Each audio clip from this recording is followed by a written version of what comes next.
Yaxşılıq eləmək istəyirsən atana, get bir küçəni, bu dəqiqə elə küçələr var ki, avtomobillər gedəndə belə-belə gedə bilir. Get oranı bir abadlaşdır, orada da başda da bir dənə bələdiyyədən icazəli yaz ki, mərhum bu küçədə yaşamış filan kəsin xatirəsi üçün bu edilibdir. Hamılar desin, Allah rəhmət eləsin bu kişinin atasına. Kim gedəcək o qəbristanlıqda, ildən aydan bir kimsə görəcək, görənlər də inanmalığa ikrahla baxır. Hamı belə də həsəd hissindən, biri paxıllıqla, biri bunun daşına bax, biri rişqəntlə baxır. Deyirə, bunun ağlı yoxdur, bu gətirib bu daşı bu. Bu bizim babalarımızın baxın daşlarına, oyma daşlardan, hamısının tarixi qəbristanlıqlarımızda var da, standart şəkildə. İndi o vaxtda o daş yonanlar falanlar varmış. Yazıblar, qoyublar orada standart şəkildə, ağanın da qəbri, bəyində. İndi nadir hallarda Seyid Övliya filan onların üstündə bir cümləsi falan varmış ki, o da nəyə görə uzaqdan biri ziyarətə gəlir, birdən yağış dolu yağar, çolğunda qalmasın, gitsin, daldalansın, oradan bir tikə götürsün, nəsə yesin.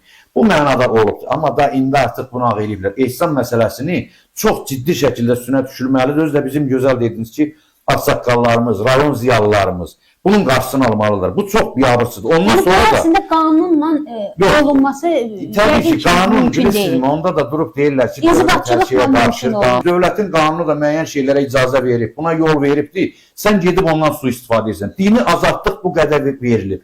Adam oturub fürsət bilir onu. Başlayır siyasi İslamdan danışmağa. Başlayır radikallıq yaratmağa. Başlayır ölkə daxilində dini məzhəbçiliyi alovlandırmağa. Sonra da dövlət indi qanun qəbul edib. Nədəsə məhdudlaşdıranda onda da gedib Avropa məhkəməsinə verəcəklər ki, bizim dindarlarımızı tuturlar, bizi nə bilim burada həbs edirlər. Bizi qoymurlar danışa. Sən burada terror yaradırsan, sən burada radikallıq yaradırsan. Sənə icazə verib də. O boyda torpağı dövlət aldı.